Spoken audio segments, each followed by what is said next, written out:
একবার ভেবে দেখুন এই বাড়িগুলোর অবস্থা। এগুলো কিন্তু নদীর ভিতরে। তো এনাদের যে জীবন, জনজীবন, এই যে আমি এখন ভুট্টার ক্ষেতের ভিতরে হাঁটতেছি। এই ভুট্টার ক্ষেত কিন্তু এই এই সময় ভুট্টার ক্ষেতে যে দেখেন এখানে এই সরিষার ক্ষেত করেছে। আসলে এই যে আবাদ, এই যে সময়, মানে এই সময়টায় এনারা একটা ফসল করতে পারেন।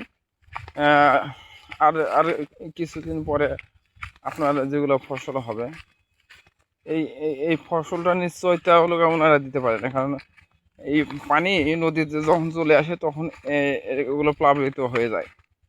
তো এটা যখন প্লাবিত হয়ে যায় তখন এখানে আবার যোগ্য আর হয় না। আপনার ওই দূরে দেখা যায় এটা হলো রতনভান্দি হাট, এই যে অবদা দেওয়া আছে। তো ওখানে মনে করেন যে আপনার ওই পাশে আর পানি ঢোকে না। পানিটা এই আমি এখন যে যে দিতে হাঁটতেছি এ পর্যন্ত পানির সীমাবদ্ধতা থেকে যায়।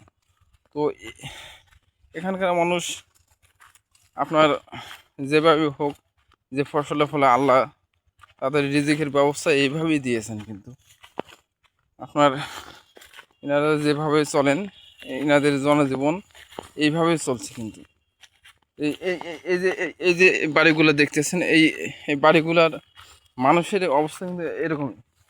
যদিও বর্তমান বিদ্যুতের ব্যবস্থা আছে, আগে একটা সময় বিদ্যুতের ব্যবস্থা ছিল না, এখন কিন্তু বিদ্যুতের ব্যবস্থাও হয়েছে।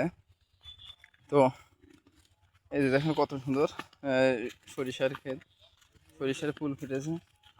তো আমি মামার কাছে যাব। মামা এ পর্যন্ত কি দেখলো, আর মামাকে বলবো এই বাড়িগুলো সম্বন্ধে মামার অনুভূতি কি। আমি অবশ্যই মামাকে জিজ্ঞেস করব।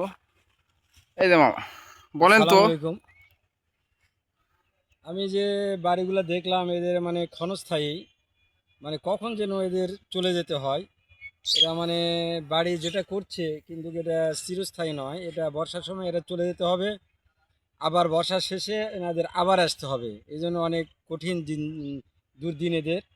তবে ওই সাইডে দেখলাম শুধু বালি আর বালি, এই সাইডে কিছু দূর দেখলাম যেমন ভুট্টা ক্ষেত বিভিন্ন ভাব দেখা যাচ্ছে। আর আমি এখন আছি সরষা ক্ষেতে। এই সরষার ফসল খুবই ভালো হয়েছে। আমার বাড়ি নওগাঁ, মান্দা থানা, পলাশবাড়ি গ্রাম। আমার নাম বেলাল। আমি কখনো এই এলাকাতে আসিনি। আমি এদিকের দৃশ্য দেখে খুবই মগ্ন হয়েছি। আমি খুবই নিজেকে উন্নত মনে করছি যে আমি কখনো আরও আগে আসতাম না কেন। অনেক কিছু দেখার আছে, বোঝার আছে যে আসলেই প্রাকৃতি বা প্রকৃতি কী জিনিস, আবহাওয়া কী জিনিস, কোথাও কি হচ্ছে, এগুলো আমাদের দেখা দরকার। আমাদের দিকে সরিষা এখন এরকম হয় নাই, আর এদিকে সরিষা ফুল ধরেছে। ভুট্টা এত সুন্দর ভুট্টা আমি কখনো দেখি নাই। এত সুন্দর ভুট্টা চরে হয়েছে। আর ওইদিকে লক্ষ লক্ষ বিঘাতে শুধু বালি আর বালি। মাঝে মাঝে দু একটা বাড়ি আছে, বাড়িওয়ালার কাছে আমি গেছি। ওরা বলছে যে বাবা আমাদের যখন বর্ষা আসে তখন আমরা রাস্তায় চলে যাই, আবার বর্ষা শেষ হয়ে গেলে আমরা আবার চলে আসি। তো খুব কষ্ট লাগলো, দুঃখ লাগলো এবং আনন্দও লাগলো তেমনই। যাক, সবার কাছে আমি আবারও বিদায় নিলাম। আসসালামু আলাইকুম। আমার জন্য সবাই দোয়া করবেন। ধন্যবাদ মামা আপনাকে। এখন আমরা যাব হাটের উদ্দেশ্যে যাব।